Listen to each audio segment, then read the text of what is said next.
రాష్ట్ర ముఖ్యమంత్రి గౌరవనీయులు శ్రీ రేవంత్ రెడ్డి గారు ముఖ్యమంత్రి పదవిని అధిరోహించిన తర్వాత ముఖ్యమంత్రి కుర్చీపైన కూర్చున్న తర్వాత తన భాషను మార్చుకుంటాడని హుందాతనాన్ని పెంచుకుంటాడని ప్రజలెల్లరూ గౌరవించే తెలంగాణ యాసను భాషను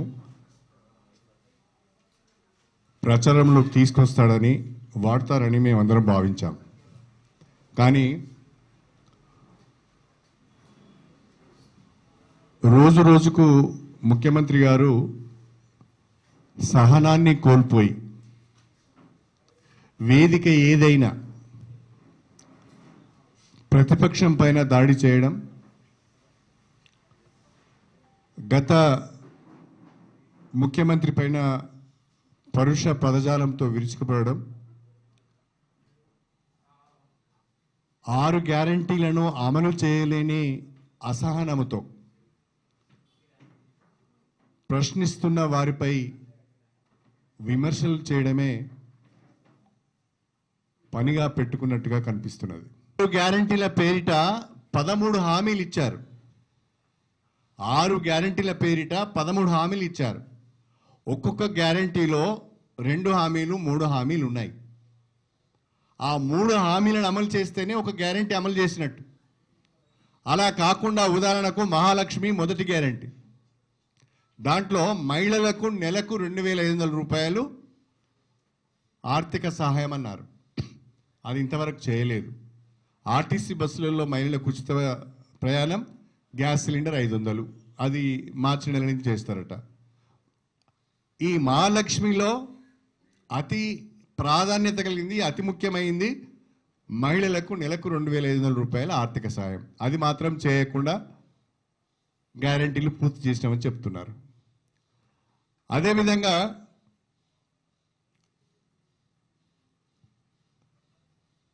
చేయూతలో 2 హామీలు ఉన్నాయి. ఒకటి 10 లక్షల రాజీవ్ ఆరోగ్యశ్రీ బీమా, ఇది ఏదో ఉత్తర్వులు ఇచ్చినామన్నారు. రెండవది ఏంటిది, ఆసరా పెన్షన్, ప్రస్తుతం ఇస్తున్న ఆసరా పెన్షన్ 2,000 నుంచి 4,000 చేస్తామన్నారు. దానిపైన ఇంతవరకు ఊసు లేదు. దానిపైన ఇంతవరకు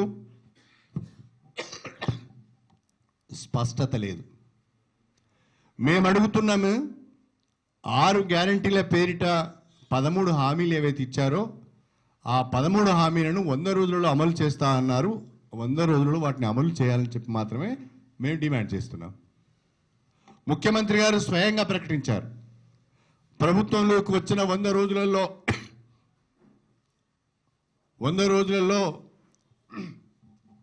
6 గ్యారంటీలను అమలు చేస్తాము, 13 హామీలను అమలు చేస్తామని చెప్పి చాలా స్పష్టంగా చెప్పడం జరిగింది. అది చేయడం లేదు. అది ప్రశ్నిస్తే బీఆర్ఎస్కు అక్కసు ఎక్కువగా ఉంది. అధికారం కోల్పోయామనే దుగ్ధతో, బాధతో మా ప్రభుత్వం పైన అక్కసు ఎలగక్కుతున్నారు, ప్రభుత్వాన్ని కూలగొట్టే ప్రయత్నం చేస్తున్నారని మాటి మాటికి ముఖ్యమంత్రి గారు మాట్లాడుతున్నాడు. ముఖ్యమంత్రి గారు ఎందుకు భయపడుతున్నారో మాకు అర్థం కావడం లేదు. నేను నిండు అసెంబ్లీలో చెప్పాను, ముఖ్యమంత్రి గారు భారత రాష్ట్ర సమితి వైపు నుంచి మీకు ఏ రకమైన భయం లేదు, మీ వాళ్ళతో జాగ్రత్తగా ఉండండి అని నేను చెప్పాను. మరొకసారి చెప్తున్నా, ప్రభుత్వాన్ని పడగొడుతున్నారని మాటి మాటికి మీరు అంటున్నారు. మాకు ఆ రకమైన ఆలోచన లేదు. మీ అంతటా మీరు పడిపోతే మేము చేయగలిగింది ఏమి లేదు. మీ అంతటా మీరు కూలిపోతే మేము చేయాల్సింది ఏమి లేదు. మీ కుర్చీని తీసుకోవాలని కానీ మీ కుర్చీని తాకాలని కానీ మాకు ఆలోచన లేదు. కానీ మీ వాళ్ళ పట్ల జాగ్రత్తగా ఉండాలని చెప్పి నేను కోరుతున్నా. ప్రతిసారి 6 గ్యారెంటీల గురించి అడిగినప్పుడు, 420 హామీల గురించి అడిగినప్పుడు బీఆర్ఎస్ వాళ్ళు మా పైన అక్కసులు వెలగక్కుతున్నారనే మాట సరైనది కాదు అని చెప్పి నేను ఈ సందర్భంగా సవినయంగా తెలియజేసుకుంటున్నా. ఇక నిన్న చేవెళ్ళ సభలో రెచ్చిపోయి మాట్లాడారు. ఎంత ఆవేశంతో మాట్లాడుతున్నాడు అంటే ప్రతిపక్షాన్ని బూచిగా చూపించి చుట్టూ ఉన్న మంత్రులకు హెచ్చరిక చేసినట్టుగా అనిపించింది నాకు. అది నా కుర్చీని మీరు ఎవరు తాకొద్దు అని చెప్పి పక్కనున్న మంత్రులకు హెచ్చరిక చేసినట్టుగా అనిపించింది నాకు. అది ఇంకేం మాట్లాడతారు, ఇంకేం మాట్లాడతారు ఆయన? ఈ కుర్చీ ఇనాం కింద వచ్చిందో అయ్య పేరు మీద వచ్చిందో కాదు అంటాడు. ఆ కుర్చీ ఇనాం కింద వచ్చిందని మేము అనుకుంటున్నాం. అయ్య పేరు మీద వచ్చింది అని చెప్పి నువ్వు పరోక్షంగా ఎవరి గురించి మాట్లాడుతున్నావో మాకు తెలుసు. కానీ నువ్వు ఎవరి నాయకత్వంలో పనిచేస్తున్నావో కూడా నువ్వు అర్థం చేసుకోవాలి. వారసత్వ రాజకీయాలను దేశంలో ప్రవేశపెట్టి కుటుంబ రాజకీయాలను ప్రోత్సహించింది కాంగ్రెస్ పార్టీ కాదా? నెహ్రూ తర్వాత ఇందిరాగాంధీ, ఇందిరాగాంధీ తర్వాత రాజీవ్ గాంధీ, రాజీవ్ గాంధీ తర్వాత సోనియా గాంధీ, సోనియా గాంధీ తర్వాత రాహుల్ గాంధీ. ఒకే కుటుంబం కింద కదా మీరు పనిచేస్తున్నది. ఆ కుటుంబం ఇనాం కింద ఇస్తేనే కదా నీకు కుర్చీ వచ్చింది. ప్రజలు ఈ వారసత్వ రాజకీయాలు వద్దు, ఈ కుటుంబ రాజకీయాలు వద్దు అని చెప్పి దేశవ్యాప్తంగా దేశంతో పాటు అనేక రాష్ట్రాలలో కాంగ్రెస్ పార్టీకి ప్రతి ఎన్నికలు బుద్ధి చెప్తూ ఉంటే 400 సీట్లు పార్లమెంట్లో ఉన్న కాంగ్రెస్ 40 సీట్లకు పరిమితం అయిపోతే కూడా మీకు సిగ్గు రాకపోతే ఇంకా కుటుంబ రాజకీయాల గురించి మీరు మాట్లాడితే ప్రజలు నవ్విపోతురు అని తెలియదా మీకు? ప్రజలు నవ్విపోయినా పర్వాలేదని అనుకుంటున్నారా? మీరు కుటుంబ రాజకీయాల గురించి మాట్లాడతారా? మీరు వారసత్వ రాజకీయాల గురించి మాట్లాడతారా? ఆ అర్హత మీకుందా? ఒక్కసారి రేవంత్ రెడ్డి గారు ఆలోచన చేయాలని చెప్పి నేను కోరుతున్నా. ఈరోజు వరకు కూడా ఇందిరాగాంధీ పేరు చెప్పకుండా మీకు పూట గడవడం లేదే? ఇందిరాగాంధీ నామ జపం చేసుకుంటేనే కదా మీరు బ్రతుకుతున్నారు.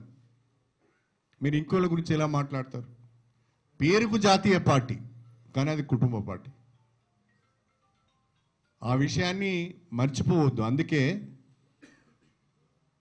రోజు రోజుకు మీరు మీ పార్టీ ఒక ప్రాంతీయ పార్టీగా మారిపోయింది. ప్రాంతీయ పార్టీగా మారిపోయింది. మీది జాతీయ పార్టీ కానే కాదు. ఆ విషయాన్ని ముందు గుర్తుపెట్టుకోవాలని నేను కోరుతున్నా. ఇవాళ ఆప్ లాంటి పార్టీ ఢిల్లీలో, పంజాబ్లో అధికారంలో ఉంది. గుజరాత్లో కూడా కొన్ని సీట్లు గెలిచింది. ఆప్ కంటే అధ్వానంగా తయారైంది ఇవాళ కాంగ్రెస్ పార్టీ పరిస్థితి. రేపటి ఎన్నికల్లో ఏం జరుగుతుందో తెలియదు. అది గుర్తుపెట్టుకోవాలని చెప్పి నేను కోరుతున్నా.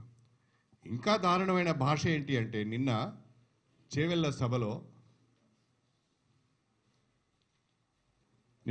సభలో మాట్లాడుతూ ఒక మాట మాట్లాడతారు ఆయన. ఆంధ్రజ్యోతి, మగాడివైతే ఒక్క సీటు గెలిపించుకో, మగాడివైతే ఒక్క సీటు గెలిపించుకో అని ఒక స్టేట్మెంట్ ఇస్తారు. అదేవిధంగా ఈనాడులో ఒక్క ఎంపీ సీట్ అయినా గెలుచుకోండి. రాజకీయాల్లో ఈ మగతనం గురించి ప్రస్తావన ఎందుకు వస్తుందో మాటి మాటికి నాకు అర్థం కావడం లేదు. రాజకీయాలకు మగతనానికి ఏం సంబంధం? రాజకీయాలలో పురుషులు ఉన్నారు, మహిళలు ఉన్నారు. అందరూ రాజకీయాలు చేస్తున్నారు. మహిళలు కూడా రాజకీయాలలో సమానంగా రాణిస్తున్నారు. అంతెందుకు, కాంగ్రెస్ పార్టీ అధ్యక్షురాలే సోనియా గాంధీ కదా. కాంగ్రెస్ పార్టీ అధ్యక్షురాలు సోనియా గాంధీ, మీ నాయకురాలు ప్రియాంక గాంధీ. ఇద్దరి మహిళల నాయకత్వంలో పనిచేస్తూ నువ్వు మగతనం గురించి మాట్లాడితే ఎవరి గురించి మాట్లాడుతున్నావు నువ్వు? అంటే మీ సోనియా గాంధీని, మీ ప్రియాంక గాంధీని అవమానపరుస్తున్నావు నువ్వు. అంటే వాళ్ళ నాయకత్వానికి పనికిరాదని నీ ఉద్దేశం? మగాడవైతే ఒక్క సీటు గెలుచుకో అంటున్నావు. రేవంత్ రెడ్డి గారు మల్కాజ్గిరి పార్లమెంటు నుంచి మీరు ఎంపీగా ఉన్నారు నిన్నటి వరకు. మరి ఆ మల్కాజ్గిరి పార్లమెంటులో కాంగ్రెస్ పార్టీ ఒక్క అసెంబ్లీ సీట్ అయినా గెలిచిందా? మరి నువ్వు అంత మగాడివైతే 7 అసెంబ్లీ సెగ్మెంట్లలో ఒక్క అసెంబ్లీ సీటు నువ్వు ఎందుకు గెలుచుకోలేకపోయినావు?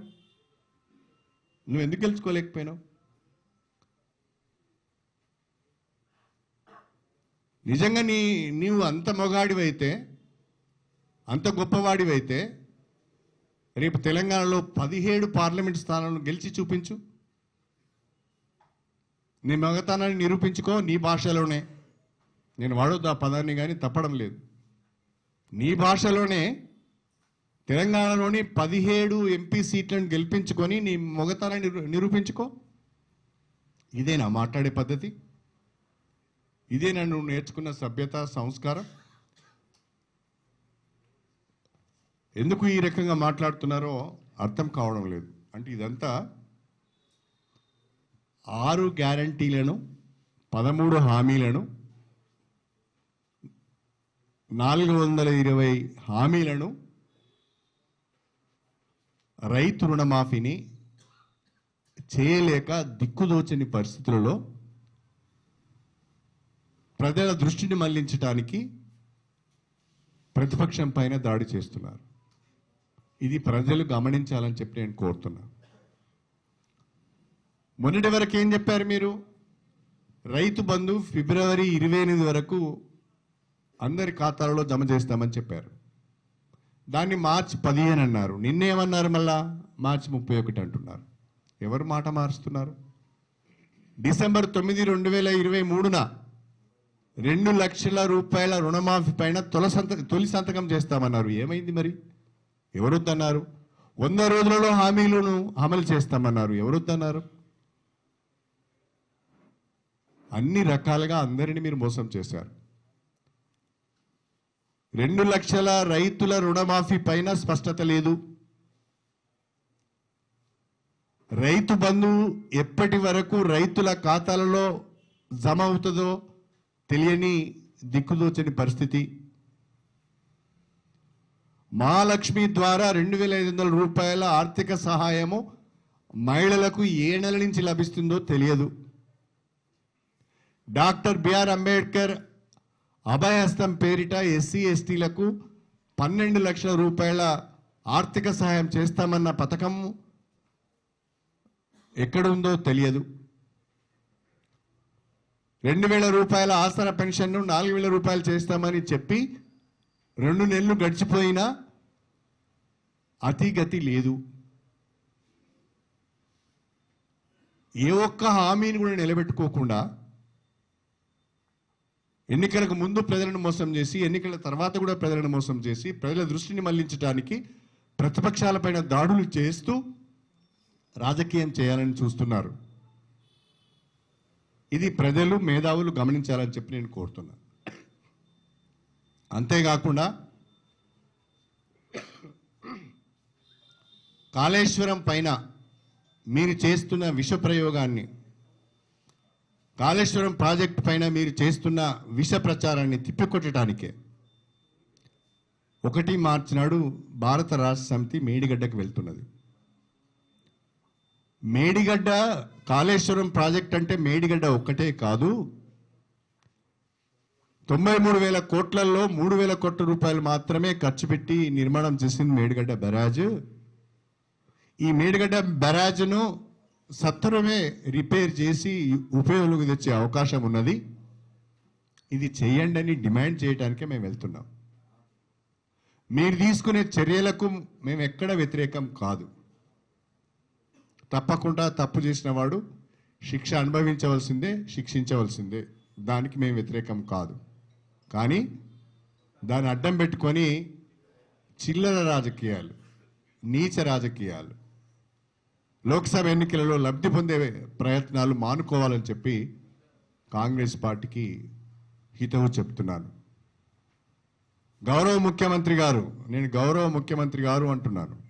గౌరవ ముఖ్యమంత్రి గారు, ఒక రాష్ట్రానికి మీరు ముఖ్యమంత్రి అనే విషయాన్ని గుర్తించుకొని కొంత హుందాతనాన్ని అలవర్చుకోండి, భాషను కూడా సవరించుకోండి, జాగ్రత్తగా మాట్లాడండి అని చెప్పి విజ్ఞప్తి చేస్తున్నాను. Thank you very much. మనోళ్ళు ఎవరైనా మాట్లాడుతున్నారు. 93,000 కోట్లు మేడిగడ్డ పైన ఖర్చు చేయలేదు. ఇవాళ మేడిగడ్డలో అనేక కాంపోనెంట్స్ ఉన్నాయి, రిజర్వాయర్లు ఉన్నాయి, బ్యారేజ్లు ఉన్నాయి, సబ్స్టేషన్స్ ఉన్నాయి, పంప్ హౌజులు ఉన్నాయి, అన్నీ సురక్షితంగా ఉన్నాయి. 3,000 కోట్లతో కట్టిన మేడిగడ్డ బ్యారేజ్లో 3 పిల్లర్లు కుంగిపోయినాయి. కారణాలు ఏంటో విచారణ జరిపించి బాధ్యులపైన చర్యలు తీసుకోండి. దాంతో పాటుగా కాపర్ డ్యామ్ కట్టి దాన్ని ఉపయోగంలోకి తీసుకురండి, రైతాంగాన్ని ఆదుకోండి అని మాత్రమే నేను డిమాండ్ చేస్తాను. ఎలక్షన్ కోడ్ వచ్చింది, ఏం చేయలేకపోయినాము. ఇప్పుడు ప్రభుత్వం ఉన్నది, ప్రభుత్వం దాన్ని ప్రతిరోజు రాజకీయంగా వాడుకుంటున్నది. వాడుకోండి, పర్వాలేదు. కానీ అట్ ద సేమ్ టైం రైతులకు కూడా ఉపయోగపడే విధంగా చర్యలు తీసుకోమని మేము అడుగుతున్నాం. ఈ టెక్నికల్ ఎక్స్పర్ట్స్ తేల్చవలసిన అవసరం. మీరు అన్నట్టు బరాజ్ వాటర్ ఫ్లోస్ను డైవర్ట్ చేయడానికి వాడతారు, స్టోరేజ్ ఎక్కువ చేసిందని మనం అనుకుంటున్నాం. మరి ఆ స్టోరేజే కారణమా? అది కూడా నిపుణులు తేల్చాలి. తేల్చిన తర్వాత దానికి నిర్ణయం ఎవరు తీసుకున్నారు, బాధ్యులు ఎవరైనా దానిపైన చర్య తీసుకోవాలి. మీకు మళ్ళీ చెప్తున్నాను, తుమ్మిడిహట్టి దగ్గర వైఎస్ రాజశేఖర రెడ్డి గారు ముఖ్యమంత్రిగా ఉన్న సమయంలో శంకుస్థాపన చేశారు. తుమ్మిడిహట్టి దగ్గర ప్రాజెక్టు కట్టడానికి ప్రభుత్వం 7 సంవత్సరాలు కాంగ్రెస్ పార్టీ అధికారంలో ఉన్నా ఒక్క అనుమతి తీసుకురాలేదు. మహారాష్ట్రతో ఉన్న డిస్ప్యూట్ను పరిష్కరించుకోలేదు. సిడబ్ల్యూసి నుంచి ఏ రకమైన క్లియరెన్స్ రాలేదు. ఆ పరిస్థితులలో తుమ్మిడిహట్టి ప్రాజెక్టును రీడిజైన్ చేసి దానికి కాళేశ్వరం ప్రాజెక్టు అని పేరు పెట్టి, కాళేశ్వరం ప్రాజెక్టులో తుమ్మిడిహట్టు కూడా ఒక కాంపోనెంట్. ఇప్పుడు దాన్ని టోటల్గా తీసేయాలి, ఉంది అది. కాళేశ్వరం ప్రాజెక్ట్ అని పేరు పెట్టి రీడిజైన్ చేసి ఎక్కువ నీటి లభ్యత ఉన్న దగ్గర దాన్ని రూపొందించి ఆ ప్రాజెక్టు నిర్మాణానికి అవసరమైన దాదాపు 400 అనుమతులను తీసుకొని నిర్మాణాన్ని చేపట్టడం జరిగింది. ఇవన్నీ అనుమతులన్నీ తీసుకొని నిర్మాణం చేపట్టాం. తుమ్మిడిహట్టికి ఒక్క అనుమతి రాలేదు. కాళేశ్వరం ప్రాజెక్టుకు సంబంధించి అన్ని అనుమతులు వచ్చాయి. ఇవన్నీ ఇట్లా ఉండగా కూడా మేమేమంటున్నామంటే, ఇవన్నీ ఇట్లా ఉండగా కూడా మీరు రాజకీయం కొరకు కాలయాపనం చేసే ప్రయత్నం చేయకుండా, మనకు నేషనల్ లెవెల్లో డ్యామ్ సేఫ్టీ అథారిటీ ఉంటుంది, అదే కాకుండా ఇరిగేషన్ ఎక్స్పర్ట్స్ ఉంటారు. వీళ్ళతోని కమిటీస్ వేసి వాళ్ళ ద్వారా నివేదికలు తీసుకొని నేనేమంటానంటే నివేదిక ద్వారా 2 పనులు చేయొచ్చు. ఒకటి, బాధ్యులపైన చర్యలు తీసుకోవచ్చు. రెండవది, దాన్ని వెంటనే ప్రజలకు ఉపయోగంలోకి తీసుకొచ్చే ప్రయత్నం కూడా చేయొచ్చు. మీరు 2 చేయమని అడుగుతున్నా నేను అడిగేదంటే తప్పేమున్నది, నా డిమాండ్లో తప్పేమున్నది? అది చేయండి, ఇది చేయండి. బాధ్యుడు నేనైతే నా మీద చర్య తీసుకోండి. డెఫినెట్లీ ఎవరైతే తప్పు చేస్తారో వాళ్ళు శిక్షింపబడవలసిందే, తప్పులేదు. ఎట్ ద సేమ్ టైం మీరు రేపు జూన్లో వరదలు వస్తాయి గోదావరికి, ఆ వరదల సమయంలో అది పూర్తిగా కొట్టుకపోతే దానికి బాధ్యత ఎవరు వహించాలి? మీకు లేదా బాధ్యత? మీరు ప్రభుత్వంలో లేరా? మీరు బాధ్యత వహించారా? ప్రభుత్వం అనేది ఒక కంటిన్యూస్ ప్రాసెస్. ఒక తర్వాత వాడు వస్తూనే ఉంటాడు, పోతూనే ఉంటాడు. 93,000 కోట్లు ఖర్చు పెడితే ఇన్ఫ్రాస్ట్రక్చర్ ఆడు ఉంది. ఇంకొక 10,000 కోట్లు 20,000 కోట్లు ఖర్చు పెడితే ఇంకో 5-10 లక్షల ఎకరాలు ఆయకట్టు సాగులోకి వస్తుంది. ఇప్పుడు మల్లన సాగర్ ఉన్నది, 50 టీఎంసీల నీటిని అక్కడ నిల్వబెడుతున్నాం. దాని కింద దాదాపు 4-5 లక్షల ఎకరాలు ఆయకట్టు ఉన్నది. కాలువలు తవ్వితే నీరే ఇవ్వచ్చు. ఆ కాలువలు తవ్వడానికి తక్కువ డబ్బులు కావాలి.